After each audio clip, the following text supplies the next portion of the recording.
Bonjour, c'est Capucine et bienvenue dans cette vidéo. Donc aujourd'hui je suis toujours en Suède, vers Järna, et donc je suis sur le bord d'un lac qui sert de réserve d'eau pour la ville voisine, et donc l'eau elle est pompée directement dans le lac et on voit qu'elle est vraiment super claire. C'est vraiment très agréable et c'est très très calme, il n'y a quasiment pas d'habitation. Je peux vous montrer un peu, voilà, c'est vraiment super sympa. Et donc aujourd'hui je voulais vous parler un petit peu de comment le sport pouvait améliorer la concentration.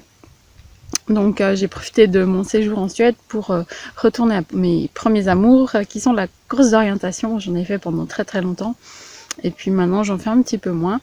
Et donc le premier jour j'ai fait une compétition et en fait je me suis rendu compte que j'étais pas du tout concentrée.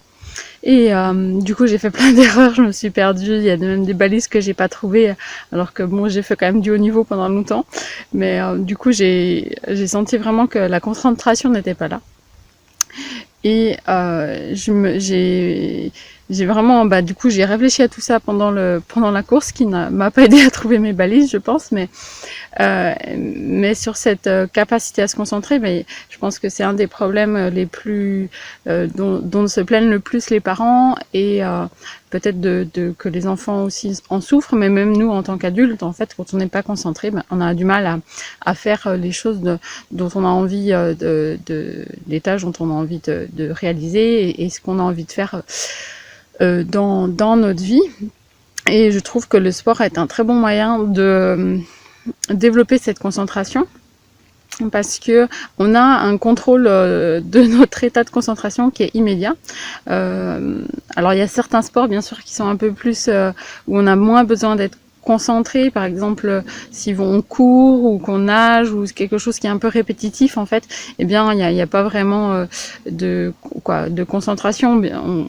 On peut peut-être plus se faire mal si on n'est pas concentré, mais on est capable de s'hypnotiser dans ces sports un peu de routine. Mais dès qu'on est à plusieurs personnes, ou dès qu'il y a un peu des contraintes excessives, en fait, si on n'est pas concentré, on va tout de suite on va tout de suite le savoir. Et donc là, l'exemple de ce qui s'est passé dans la course d'orientation, c'est dès que j'étais pas concentrée, bien, je m'orientais mal, et du coup, j'étais perdue dans la forêt, quoi. Donc, j'avais un contrôle immédiat de mon manque de concentration. Et c'est pareil au foot, au basket. Et ben oui, si vous n'êtes pas concentré, la balle, elle rentre pas là où elle devrait, ou la passe, elle est pas faite correctement.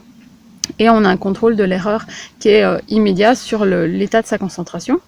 Et moi, ça me fait penser aussi un petit peu à la pédagogie Montessori. Je pense que nombreux d'entre vous connaissent, où en fait c'est l'enfant qui va contrôler ses erreurs, et c'est lui-même qui va... Alors soit c'est par des emboîtements, en fait, qui va contrôler que ça rentre bien dans cet emboîtement, et ou si c'est sur de la lecture ou des choses comme ça, tout est fait pour que l'enfant puisse contrôler lui-même ses erreurs. Et aujourd'hui, dans l'école classique, en fait, on a pu un peu moins peut-être ce contrôle de soi-même, par soi-même, en fait, de l'erreur. Et je trouve que le sport, ça reste le seul endroit où bien on voit bien que on va contrôler soi-même son erreur. C'est dès qu'on fait une erreur, on le sait tout de suite, ça se voit. Soit parce que le ballon il rentre pas dans le panier, ou parce que on est perdu dans la forêt et qu'on trouve pas sa balise. Du coup on va être obligé, en fait, de mettre en place des stratégies pour rectifier ça, soit en augmentant sa concentration, soit en trouvant une autre manière d'aborder le problème. Et du coup, on va pouvoir soi-même, en fait, redévelopper cette capacité à se concentrer. Et du coup, j'ai eu l'occasion de faire une deuxième course, et où, grâce à mes erreurs de la première, j'ai pu me reconcentrer, et puis voilà, j'ai vraiment senti à quel moment je me déconcentrais, et je pouvais à nouveau me reconcentrer. En fait, j'ai vraiment prêté attention à ça pour essayer que quand je sentais que mon état de concentration baissait, et bien de pouvoir au bon moment, me reconcentrer. Par exemple, quand on approche de la balise, il faut se reconcentrer pour arriver à être bien dessus. Puis il y a des endroits, si on est sur un chemin, on peut être un petit peu moins concentré, et donc arriver à suivre ces fluctuations Et voilà, donc c'était un petit peu pour vous parler de ça, parce que souvent on pense que le sport c'est un truc en plus pour se défouler et tout ça, que ça fait du bien aux enfants, mais on oublie en fait que ça nous apporte des tas de compétences qu'on peut transposer par la suite dans les apprentissages qu'on considère un peu plus formels. Et moi, clairement, le sport, il a joué une partie importante dans toute ma vie et toute ma scolarité. Et je m'en suis rendu compte seulement maintenant parce que j'ai découvert des choses par les neurosciences. Mais voilà, maintenant on sait que 8 à 10 semaines d'entraînement, on va commencer à créer de la neurogénèse, donc on va avoir des nouveaux neurones. On a une meilleure oxygénation. On va améliorer aussi la capacité à se concentrer. Donc on va apporter plein de compétences qu'on va ensuite pouvoir transposer dans les matières dites plus formelles. Et puis donc moi j'ai eu la chance, c'était qu'en 4e j'ai intégré une section multisport, donc à cette époque-là j'avais déjà 10 heures de sport par semaine, et puis ensuite j'ai intégré une autre section sport, puis un pôle sport, puis un pôle France. Et donc j'ai toujours fait beaucoup de sport, et je pense que ça a aussi participé à ce que je puisse malgré mes difficultés scolaires, arriver au bout de mon cursus, même si voilà, ça n'a pas été un long chemin tranquille, mais voilà, on y est arrivé. Mais penser que d'enlever le sport, en fait, pour moi, c'est vraiment pas la bonne chose à faire. Et je sais plus où c'est peut-être à la conférence à Paris de Tony Buzan, qui est le créateur du mind mapping.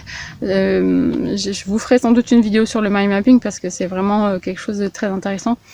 Et bien lui, il disait que voilà, il vaut mieux faire du sport et ensuite les devoirs, quoi. Donc, il vaut mieux d'abord l'enfant, en fait, il va se défouler, il va s'oxygéner, créer ses nouveaux neurones, et ensuite seulement on va se mettre au travail. Et je pense que c'est dans ce sens-là qu'il faut faire, plutôt que dans l'inverse, en essayant de demander aux enfants qui ont déjà fait une journée à se concentrer, pour les devoirs, de tout de suite se reconcentrer. Il vaut mieux qu'ils prennent l'air.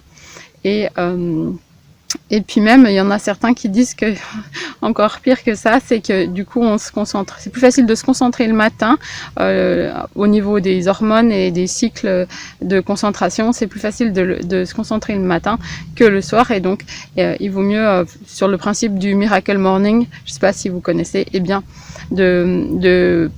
presque on pourrait essayer de faire les devoirs le matin, parce que là toute l'énergie elle est disponible et toute la concentration elle est là, alors que le soir, eh bien, on est un petit peu moins concentré pour faire les choses. Voilà, vous pouvez retrouver, si ça vous intéresse, un bonus sur les réflexes archaïques et comment ils vont interagir avec l'apprentissage, et également toutes mes formations qui sont dans la description juste en dessous. Si vous avez envie d'aller plus loin sur la compréhension de notre corps et comment il fonctionne, de la santé naturelle, etc. Et puis vous pouvez vous abonner à cette chaîne si ce n'est pas déjà fait. Et puis donc à très bientôt. C'est mon dernier jour en Suède, donc retour en France. Voilà, mais j'espère revenir bientôt, parce que c'est un pays dans lequel je me sens vraiment très bien, et voilà, la mentalité est vraiment très relaxe. Voilà, et bien à très bientôt.